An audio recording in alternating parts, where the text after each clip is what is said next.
بسم اللہ الرحمن الرحیم۔ معزز ناظرین السلام علیکم۔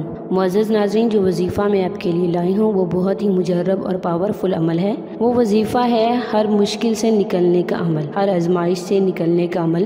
معزز ناظرین، انسان پر آزمائشیں مختلف شکل میں آتی ہیں، کبھی بیماری کی شکل میں، کبھی کوئی آفت کی شکل میں آتی ہے۔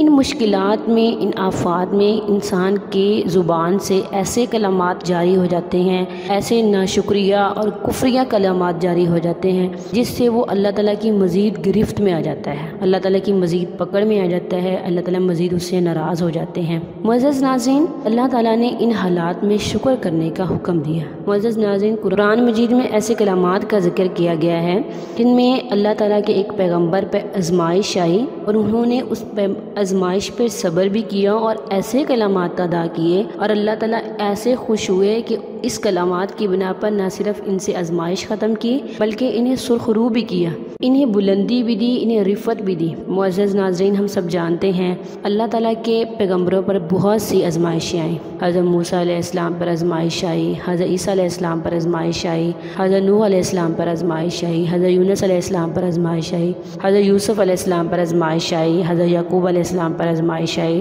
حضرت ابراہیم علیہ السلام پر آزمائش آئی۔ انہوں نے اللہ تعالیٰ کا شکر ادا کیا، ان آزمائشوں میں خدا تعالیٰ کی ناشکری نہیں کی۔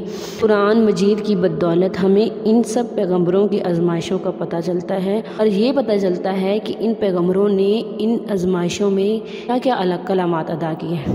پیغمبر جو بہت چھوٹے ہیں، حضرت اسماعیل علیہ السلام، ان کا صبر دیکھیں، ان پر جب آزمائش آئی اور ان کے کلمات سنیے، جب ان کے باپ حضرت ابراہیم علیہ السلام فرماتے ہیں، بیٹا میں نے خواب میں دیکھا ہے کہ میں تمہیں ذبح کر رہا ہوں، تم اللہ تعالیٰ کے راستے میں ذبح ہو رہے ہو، تو بیٹے نے یہ نہیں کہا کہ ابا جان، آگے سے تعویلیں نہیں دی کہ ابا جان یہ خواب آپ نے کس ٹائم دیکھا ہوگا، اس خواب کی یہ نہیں یہ تعبیر ہو سکتی ہے، تو انہوں نے یہ فرمایا، اے ابا جان آپ نے خواب کی تکمیل کریں، آپ مجھے صبر کرنے والوں میں پائیں گے۔ جو کلمات انہوں نے ادا کیے وہ یہ تھے، انشاءاللہ من الصابرین۔ آپ اس کلمات کو 33 مرتبہ کسی بھی ٹائم پڑھ سکتے ہیں۔ آپ پہ کوشش کریں کہ جب تک وہ آزمائش آپ پہ ہے آپ یہ کلمات ادا کرتے رہیں، انشاءاللہ من الصابرین۔ انشاءاللہ اس کی برکت سے، یہ اللہ تعالیٰ کا کلام ہے، اس کلام کی برکت سے انشاءاللہ اللہ تعالیٰ آپ کو سرخرو بھی کریں گے، اللہ تعالیٰ آپ کو کامیابی بھی دیں گے۔ کسی بھی طرح کی آزمائش ہو، قید کی ہو،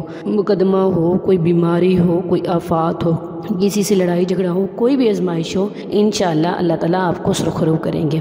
معزز ناظرین، آپ اس عمل کو اللہ تعالیٰ پر توکل کے ساتھ کریں۔ یہ اتنا پر اسرار کلام ہے کہ پیغمبر کی زبان سے جاری ہوا ہے، پیغمبر کی زبان سے جاری ہوا ہے، وہ ایسا پیغمبر جس کی ایڑیاں رگڑنے سے اللہ تعالیٰ نے زمزم جاری کر دیا، وہ پیغمبر جس کی 70 پشتوں کے بعد اللہ تعالیٰ نے ہمارے پیارے نبی صلی اللہ علیہ وسلم کو پیدا کیا۔ ایسے شانوں والا نبی ہے، اس شان والا پیغمبر ہے، وہ اس شان والا نبی ہے۔ آپ اس وظیفے کو سچے دل سے اللہ تعالیٰ پر توکل کے ساتھ کریں گے تو انشاءاللہ العظیم آپ وہ نتائج حاصل کریں گے جو آپ حاصل کرنا چاہتے ہیں۔ اللہ نگہبان۔